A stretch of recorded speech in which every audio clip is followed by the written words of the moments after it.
मित्रांनो, स्वागत आहे आजच्या एका नवीन व्हिडिओमध्ये। तर आज आहे रविवार आणि वीकली न्यूज आपण पाहणार आहोत। म्हणजेच मागच्या आठवड्यामध्ये ज्या घडणाऱ्या ऑटोमोबाईल क्षेत्रातल्या ज्या घडामोडी आहेत त्याच्यामध्ये नवीन लॉन्चेस वगैरे झाले याबद्दल डिटेल माहिती मी तुम्हाला सांगणार आहे। कुठल्याही राजकारणाच्या बातमी ह्या व्हिडिओमध्ये नसणार आहे ऑटोमोबाईल क्षेत्रामधल्या, त्यामुळे व्हिडिओ नक्की शेवटपर्यंत पहा। सो फर्स्ट न्यूज रॉयल एनफिल्डच्या संदर्भात आहे। तर आता सध्या जर पाहिलं तर भरपूर बाईक कंपनी, कार कंपनी ह्या ईव्ही किंवा हायब्रिड ज्या टेक्नॉलॉजी त्या आपल्या बाईकमध्ये आणत आहेत। तसंच रॉयल एनफिल्ड जर पाहिलं तर अशी कुठली स्ट्रॉंग हायब्रिड बाईकमध्ये टेक्नॉलॉजी नाही आहे, मायलेज वगैरे चांगलं भेटेल। तर चायनामधला एक ब्रँड आहे CF मोटो म्हणून, त्यांच्याकडं हायब्रिड जे टू व्हीलरचं इंजिन आहे ते बनवतात आणि चायनामधला मोठा ब्रँड आहे। तर रॉयल एनफिल्डचं त्यांच्यासोबत बोलणं चालू आहे की भविष्यामध्ये येणाऱ्या ज्या काही टू व्हीलर असतील त्याच्यामध्ये त्यांच्या थ्रू जे इंजिन येईल ते आपण ह्या गाड्यांमध्ये देऊ शकतो। तो लेट्स सी। बाकी ऑटोमोबाईल क्षेत्रामध्ये चायना आहे ना भरपूर पुढे बरं का। ज्यावेळेस मी बँकॉक मोटर शो अटेंड केला होता ना, ऑलमोस्ट 50% जो बँकॉक मोटर शो आहे ना हा फक्त चायनीज ब्रँडनेच भरलेला होता।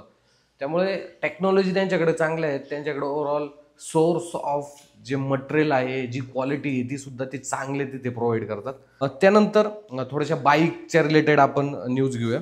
होंडा रिबेल 500 लॉन्च करण्यात आलेली भारतामध्ये 5,12,000 मध्ये आणि ज्या गाडीचे जे डिलिव्हरी आहेत त्या अराउंड जून 2025 मध्ये स्टार्ट होऊन जातील। त्याचसोबत होंडा एक्स ॲडव्हेंचर जे आहे ते तुम्ही स्क्रीनवरती पाहू शकता, जी लॉन्च करण्यात आलेली 11,90,000 मध्ये। आता ह्या गाड्या जर पाहिलं ना परफॉर्मन्स ओरिएंटेड आणि भरपूर फीचर असतात या गाड्यांमध्ये, त्यामुळे या गाड्यांचे जे प्राइसिंग आहेत त्या सुद्धा जास्त असतात। जसं की या गाडीमध्ये जर पाहिलं तर DCTचा जो गिअरबॉक्स म्हणजे DCT ड्युअल ट्रान्समिशन जो गिअरबॉक्स आहे तो देण्यात आले, जो की नॉर्मली आपण कारमध्ये पाहतो। 750 सीसीचं पेट्रोल इंजिन आहे, 57 HP एक जे व्हेरियंट आहे तेच असणार आहे आणि 2 कलर ऑप्शन तुम्हाला याच्यामध्ये मिळून जातात। त्यानंतर होंडा अजून एक जे आहे ते त्यांनी बाईक लॉन्च केलेली आहे, होंडा हॉर्नेट SP CB 1000 म्हणजे 1000, ज्याच्यामध्ये तुम्हाला जी प्राइसिंग आहे ती 12,36,000 ठेवण्यात आलेली आहे आणि ओव्हरऑल पॉवर वगैरे चांगली भेटते तुम्हाला याच्यामध्ये। त्याचसोबत हॉर्नेट CB 750 ही सुद्धा लॉन्च करण्यात आलेली आहे आणि या गाडीचे जे इमेजेस आहेत तुम्ही स्क्रीनवरती पाहू शकता। 8,60,000 रुपये ह्या गाडीची जर पाहिली एक शोरूम किंमत जी आहे ते असणार आहे। त्यानंतर कार क्षेत्रामधले काही बातमी घेऊया आपण। टाटा अल्ट्रोज भारतीय मार्केटमध्ये नवीन जे फेसलिफ्ट आहे ज्याच्यामध्ये भरपूर चेंजेस आहेत आणि एक नवीन लुक नवीन डिझाईन सोबत आहे ना ही गाडी जे भारतीय मार्केटमध्ये लॉन्च करण्यात आलेली आहे।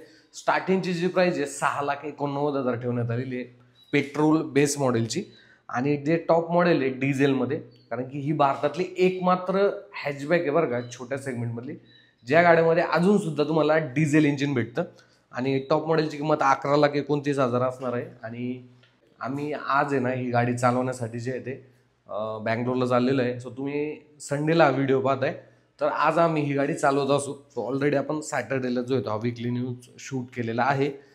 त्यानंतर बाकी ड्राईव्ह रिव्ह्यू अल्ट्रोजचा आहे ना तुम्हाला लवकरच पाहायला भेटणार आहे आपल्या यूट्यूब चॅनलवरती। ओके, पुढची न्यूज किया कारेन्स क्लाविस भारतामध्ये लॉन्च करण्यात आली आहे। सुरुवातीची किंमत जी आहे ते 11,50,000 जे की नॅचरल पेट्रोल इंजिन 1.5 लिटरचा असणार आहे।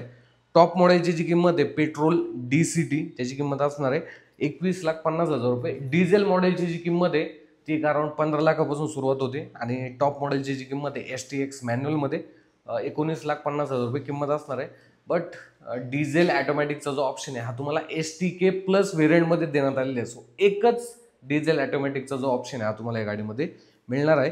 बाकी डिटेल व्हिडिओ ह्या दोन्ही व्हेरियंटचा आपल्या यूट्यूब चॅनलवरती लाईव्ह आहे। त्यानंतर एक न्यूज KTM कडून आहे, कारण की तुम्हाला माहिती असेल KTM भरपूर महिन्यापासून स्ट्रगल करत आहे, कारण की त्यांचा ओव्हरऑल बिझनेस देखील कमी झालेला आहे आणि बँक करप्ट होण्याच्या दृष्टीनंच ही कंपनी जी आहे ते चाललेली आहे। तर बजाज आता या कंपनीला जे आहे ते ॲक्वायर करू शकतं आणि बेसिकली KTM ही ऑस्ट्रिया जो देश आहे ना तिथली ही कंपनी आहे। सो त्या गव्हर्नमेंटसोबत बोलणं देखील चालू आहे। जर हा व्यवहार झाला तर बजाजने जर KTMला ॲक्वायर केलं तर अराउंड 5,330 कोटीचा हा जो पूर्ण व्यवहार आहे तो असणार आहे। त्यानंतर नवीन जी टोयोटा आहे RAV4 ह्या गाडीचं जे अपडेट आहे ते आलेलं आहे। डिझाईन वगैरे तुम्ही पाहू शकता, बऱ्यापैकी एक फ्रेश बोल्ड जे डिझाईन आहे तुम्हाला या गाडीमध्ये पाहायला भेटतं। प्लग इन हायब्रिड जी पॉवर ट्रेन आहे या गाडीमध्ये असणार आहे।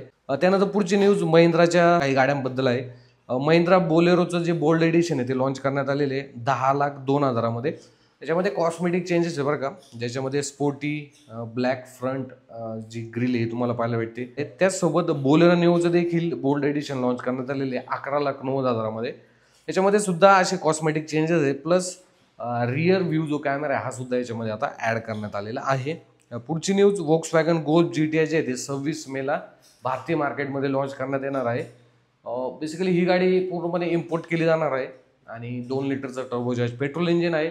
प्राईस माझ्या मते ह्या गाडीची नाही, कारण 30 ते 40 लाखाच्या दरम्यान जे ते असू शकते. त्यानंतर डॉज चार्जर अनवील करण्यात आलेली आहे, तुम्हाला माहिती असेल EV व्हर्जनमध्ये. तर यांची जी डायटोना सिडान आहे ही आता अनवील करण्यात आलेली आहे. पॉवर जबरदस्त आहे बरं का या गाडीमध्ये.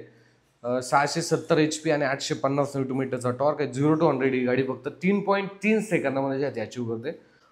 किया इंडिया EV3 त्यांची एक क्रॉसओव्हर इलेक्ट्रिक गाडी ही भारतीय मार्केटमध्ये आहे ना लॉन्च करू शकते बरं का, म्हणजे 2025च्या फेस्टिव्ह सीझनच्या दरम्यान. आणि स्टार्टिंग जी प्राईज आहे या गाडीची अराउंड 25-30 लाख रुपये असू शकते.